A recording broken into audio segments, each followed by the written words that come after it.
Chair now recognizes the gentleman from Illinois, Mr. Walsh. Thank you, Mr. Chairman, and thank you both for coming in. It's been a long morning. Let me be very brief and ask two broad macro-level questions, try to get an answer from each of you. Like a lot of my colleagues, I hear from community banks every day who are struggling. Like a lot of my colleagues, I hear from community and small banks every day who resent the fact that it seems like TARP, the government sided with the big banks. Broad question, why are these community banks struggling?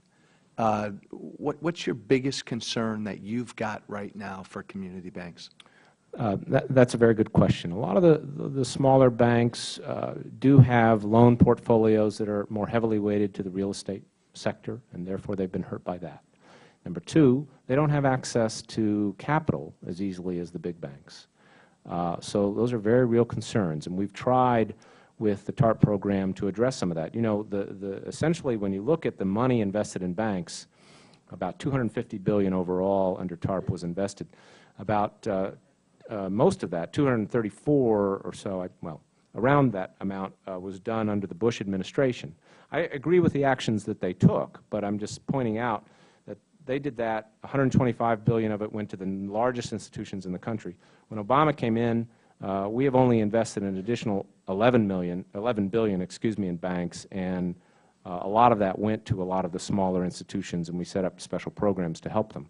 But many of them are still struggling, and we're trying to do our best to get this economy back and get an economic recovery, get the housing market stabilized, because I think those are the best things we can do for those banks. And Mr. Borofsky, why still this persisting struggle with the community banks? Part of it is, as Mr. Massad pointed out, to the structure of their loan portfolio, but a large part of it is also the continuing existence of too big to fail. It gives an inherent advantage to the larger banks. There's a reason why the smaller banks don't have the same access to capital as the larger banks. They don't have the access to the virtually free money from the Federal Reserve that the larger banks have. Larger banks, a lot of what has been a result of TARP and the related programs is it's given the opportunity for the largest banks to essentially earn their way out of trouble, and those are opportunities that are not available for the smaller and community banks. So maybe this leads then to my second brief macro-level question. Give me, each of you, offer one broad-level critique of TARP, either with its implementation, with its design. If you were to each offer one broad critique of TARP, what would it be? You know, if we had to do this all over again, and obviously I'm assuming we will not have to, there are a lot of things we could change or would change, Congressman. It's hard to be specific. There are certain things in the housing program that we've done later that we might have done earlier.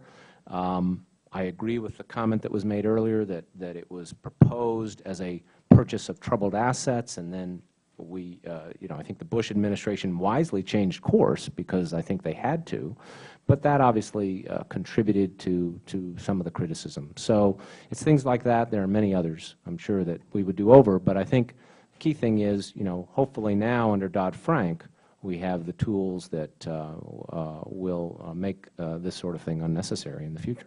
One overall critique, Mr. Borofsky. I think one of the things that could have been done better within the realm of possible and within the realm of what the TARP was better transparency from the Treasury Department. From day one, this has been a recurring theme of our criticism, and we've been very bipartisan in our criticism for both the Paulson Treasury Department as well as the Secretary Geithner Treasury Department. But they're explaining this better to the American people, being more upfront and honest about these programs, whether it was saying that the first 9 institutions were all healthy and viable when they knew full well that some of them were not, to some of the more recent statements, cheerleading statements about the program, which under a little bit further examination, certain things were left out. I think that having a more transparent program, and it's not too late, and I would encourage Treasury to renew its efforts towards transparency, will help address some of the real negative views of this program. Because I think if people understand it and feel like that that everyone's being upfront with them, it can be a more informed conversation, be a more informed debate. Right now, the Treasury's running of this program has been viewed of one, I've heard, you know, picking winners and losers or backroom deals, and those criticisms really come out of these transparency failures. Yeah. Can I, if I may, respond to that? I am fully committed to transparency, and most of the particular suggestions that SIGTARP has made in this regard, we've implemented. I would just like to note, because I think often people aren't aware of it, we publish annual financial statements which are audited, and we've received clean opinions on these financial statements for 2 years without any material weaknesses. That's actually a very rare thing for a startup entity. It's a relatively rare thing in government. We've published a monthly report to Congress that lays out exactly where the money is, how much of it has come back, what is the status of the programs. We publish a transaction report on each transaction within 2 business days of completing it. We publish a dividend and interest report quarterly, which shows how much dividends and interest payments we've gotten. We put all of our contracts and agreements on our website. That means not only any contract entered into with a financial institution, but also all the procurement contracts, all the documents related to HAMP and any program we have, as well as program guidelines and other materials. We've testified before Congress, numerous times. We meet. We have 3 oversight agencies, and we fully cooperate with them and give them all the information that they need. They've produced a total of 75 reports. So we can always strive to do more, but I think actually there is a lot of information about this program available. Thank you both. Thank you, Mr. Chairman.